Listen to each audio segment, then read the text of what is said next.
Bom dia, amados. Finalmente nós chegamos ao nosso último domingo de restrição, ou seja, temos aqui a nossa última mensagem dominical feita através de gravações.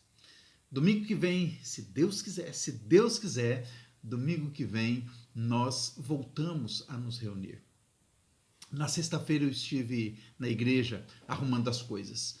Desculpe, eu não comentei isso com ninguém, não pedi ajuda de ninguém e não foi por autossuficiência, não, foi por duas razões.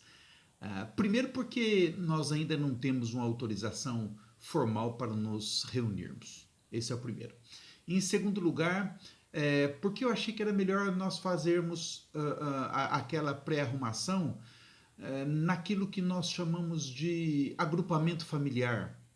Ou seja, eu e minha família acabamos por fazer. Eu peço imensas desculpas, mas nós estamos a viver tempos diferentes, os chamados tempos de exceção. Foi por isso que acabei por fazer desta forma. O que nós fizemos, eu e minha família, o meu agrupamento familiar, nós preparamos o espaço para o retorno das nossas atividades. E eu digo para os irmãos que o maior desafio foi a questão da disposição das cadeiras. A lei manda que as cadeiras respeitem uma distância de 2 metros entre si. Se fizéssemos a arrumação no nosso salão de reuniões em cima, nós mal chegaríamos a 20 cadeiras. Não chegaria a comportar 20 cadeiras. Por conta disso, então, a opção foi arrumarmos na parte inferior, na parte de baixo, lá onde nós realizamos as nossas reuniões sociais, nossos almoços, nossos jantares. E mesmo assim, o máximo que nós conseguimos foi 27 lugares. Com jeitinho e respeitando novamente a questão dos agrupamentos familiares, com jeitinho nós podemos chegar a 30 lugares, quem sabe. Não mais do que isso. Na quarta-feira, se Deus quiser, eu espero já ter a posição da Aliança Evangélica para nós sabermos as regras específicas para as igrejas não católicas. E enquanto isso, para a nossa última mensagem antes do retorno, eu orei pedindo que Deus me orientasse naquilo que deveria falar. E um texto curioso me saltou à mente. Um texto que está no Evangelho de Lucas, no capítulo 16 do Evangelho de Lucas. Mas vamos começar com uma oração antes de partirmos para essa reflexão? Vamos orar então. Oremos. Senhor, em nome de Jesus, no primeiro momento eu quero ser muito grato a Ti, Senhor. Muito grato pelo privilégio que nós tivemos de ter essa tecnologia que nos permitiu, ao longo destes meses, mantermos a nossa comunhão, mesmo que à distância, mantemos os nossos grupos de oração, Senhor Deus, nossos momentos de intercedermos uns pelos outros, te agradecemos as bênçãos que tens derramado sobre nós. Obrigado, Pai, porque existe essa tecnologia e essa tecnologia nos permitiu isso, Senhor. Obrigado pela vida de cada irmão, de cada irmã que perseverou, Senhor. E que nós possamos, com a Tua proteção, sobre a Tua bênção, Senhor, nós possamos voltar a nos reunir. E que domingo que vem, Senhor, possa ser um momento de alegria, de festa mesmo, de reencontro da nossa família, Senhor. Coloco nas Tuas mãos isso e peço, Pai, que nesse momento Tu possas abrir a nossa mente, quebrar qualquer barreira que se levante contra uma percepção do que Tu tens preparado para nós. Eu quero te pedir, Pai, em nome de Jesus, que nesta manhã Tu possas falar ao coração de cada irmão, de cada irmã, através deste pequeno trecho, através dessa pequena recomendação, dessa pequena observação que foi feita pelo nosso Senhor Jesus Cristo. A Ele nós damos todo o louvor, toda a honra, toda a glória. Nele confiamos e pedimos que Ele, através do Teu Santo Espírito, possa falar aos nossos corações na manhã de hoje. Em nome de Jesus. Amém. Amados, o texto que está no Evangelho de Lucas, no capítulo 16, os versos de 1 a 8, só 8 versículos. Se vocês quiserem, abram vossas Bíblias, mas então, vamos fazer como temos feito, eu vou sublegendar, colocarei as legendas embaixo e vocês poderão acompanhar o texto, que diz exatamente o seguinte. Lucas 16, de 1 a 8. E dizia também aos seus discípulos: havia um certo homem rico, o qual tinha um mordomo, e este foi acusado perante ele de dissipar os seus bens. E ele, chamando-o, disse-lhe: que é isso que ouço de ti? Dá contas da tua mordomia, porque já não poderás ser mais meu mordomo. E o mordomo disse consigo: que farei? Pois que o meu senhor me tira a mordomia. Cavar não posso, de mendigar tenho vergonha. Eu sei o que hei de fazer, para que, quando for desapossado da mordomia, me recebam em suas casas. E chamando a si cada um dos devedores do seu senhor, disse ao primeiro: quanto deves ao meu senhor? E ele respondeu: 100 medidas de azeite. E disse-lhe: toma a tua obrigação e, assentando-te já, escreve 50. Disse depois a outro: e tu, quanto deves? E ele respondeu: 100 alqueires de trigo. E disse-lhe: toma a tua obrigação e escreve 80.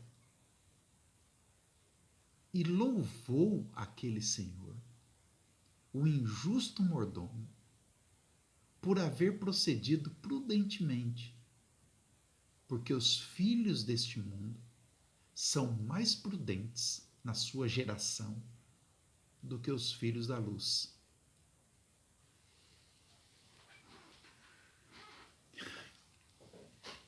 Que parábola estranha. Nós observarmos o contexto ao observarmos o que diz essa parábola, achamos uma parábola estranha. Até parece que Jesus está ensinando ou apoiando quem faz aldrabices.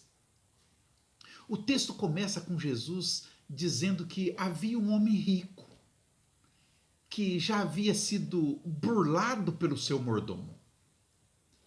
Da mesma forma que nos dias de hoje, na época de Jesus, só pessoas muito ricas tinham mordomos. E os mordomos daquela época tinham muito mais poder do que os mordomos de hoje. Um mordomo era alguém incumbido da direção da casa. Era o administrador da casa. Ele não era o dono, mas o dono confiava a ele toda a condução da casa. Ele tinha poder sobre as terras, sobre o dinheiro, sobre as joias, sobre a própria esposa, sobre os filhos, a alimentação da família.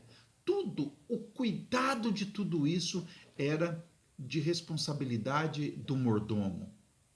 Jesus então diz que aquele mordomo foi acusado de dissipar os bens do seu patrão. Por isso o patrão disse que ele pegasse todas as informações das dívidas pendentes e repassasse tudo para ele, porque ele ia transferir aquilo para outro mordomo. Claro, aquele mordomo estava demitido. E aquele mordomo, então, que provavelmente era uma pessoa idosa, ele entrou em pânico. E é muito interessante observar o desespero dele, a preocupação dele. Ele diz: e agora, o que eu vou fazer? Trabalhar na roça, eu não posso. Mendigar, eu tenho vergonha. Ele estava realmente numa situação difícil. E foi aí então que ele engendrou uma estratégia.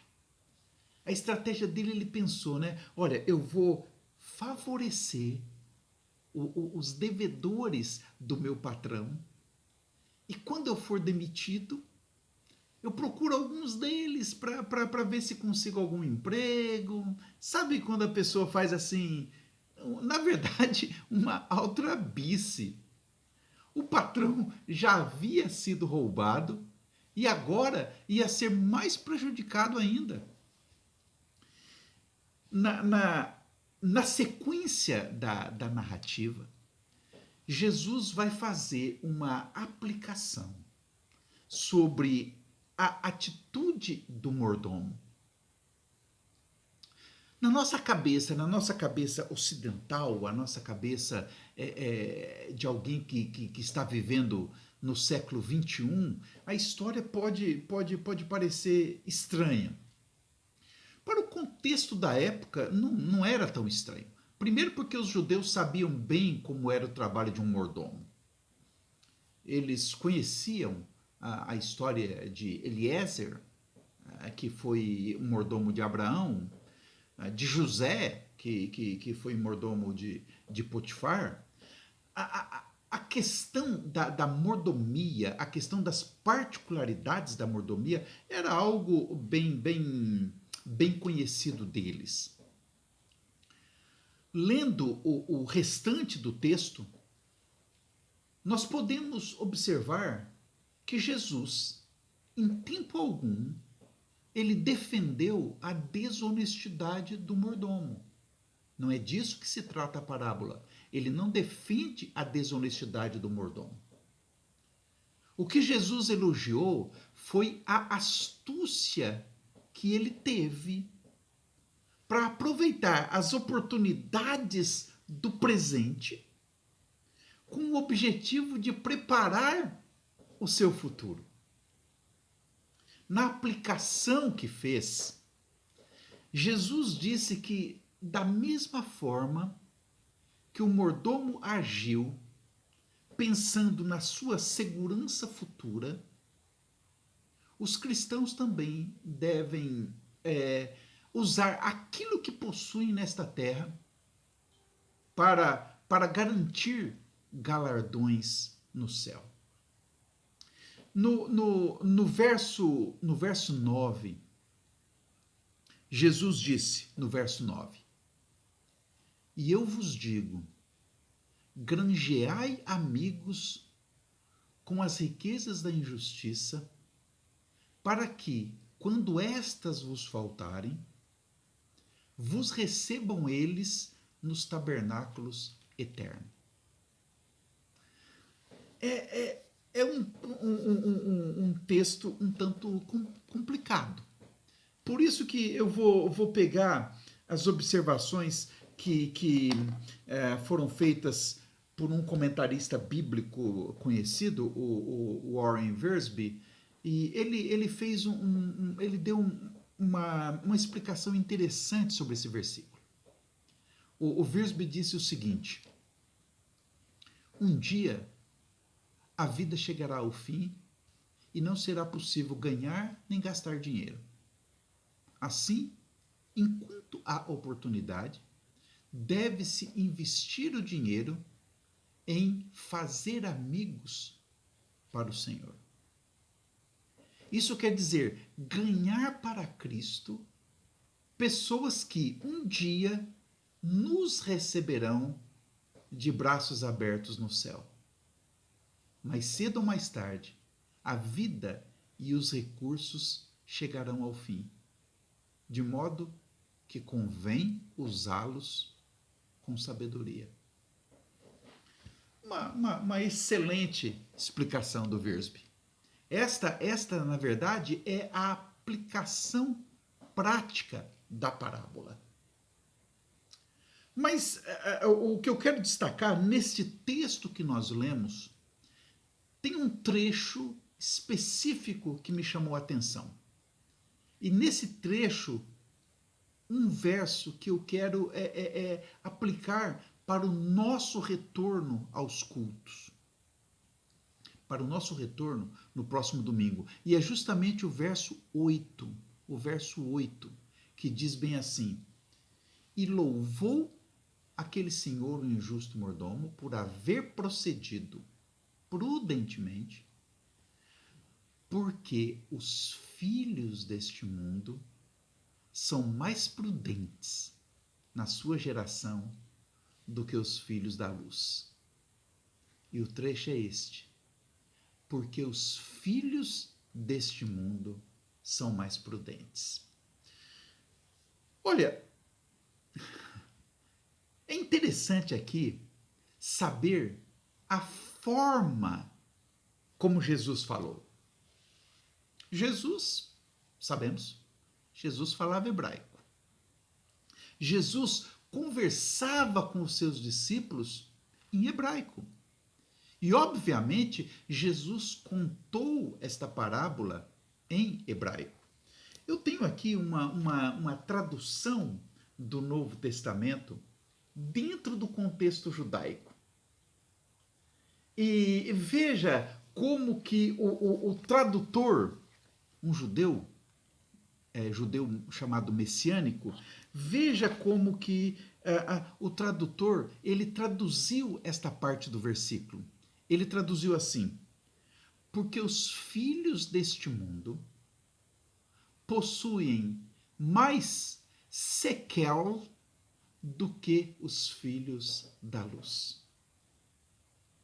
E olha, e não confundir aqui sequel com shekel. Shekel é a moeda de Israel, é o dinheiro de Israel. E sequel aqui, em hebraico, significa algo assim como senso comum, esperteza, ou então inteligência prática. E eu gosto disso. Sequel, a palavra que foi usada por Jesus aí, significa inteligência prática. Na King James, foi traduzido por wiser, ou mais sábios. Mas eu confesso que eu gosto da tradução portuguesa, né? Mais prudentes. Mais prudentes. A prudência é uma qualidade, é uma virtude que o crente deve perseguir. Em Mateus 10,16, Jesus disse que o crente deve ser simples como a pomba, mas prudente como a serpente. Nós vamos retomar o nosso convívio, mas nós precisamos fazer de forma sábia. Quando nós voltarmos a nos reunir domingo que vem, é disso que nós precisamos, de sabedoria. E é para isso, não é errado, nesse contexto, não é errado nós observarmos o sequel dos descrentes, a inteligência prática que eles têm. Há um erro muito grande nos meios cristãos, que é o de achar que, pelo facto de nós sermos de Cristo, nós estamos imunes a todas as mazelas. Tem até uma expressão que é muito usada no Brasil, mas aqui em Portugal eu vi que se usa também. É muito popular. É muito popular, mas não é bíblica. Lá no Brasil a gente diz, né? Fé em Deus e pé na tábua. Aqui em Portugal a mesma expressão é assim: prego a fundo e fé em Deus. Amados, isso não é confiar em Deus. Isso é estupidez. Isso é imprudência. Quando as autoridades disseram que iriam, que nós tínhamos que encerrar as igrejas, eu vi alguns pastores dizendo que não vamos seguir essas regras porque as portas do inferno não prevalecem contra a igreja. Olha, sinceramente, eu acho que se Jesus ouvisse isso, Jesus se viraria para essa pessoa e diria: "Ô meu amigo, nestes assuntos, os filhos deste mundo possuem mais sequel do que você." Talvez até dissesse, né? Hashtag feche a igreja.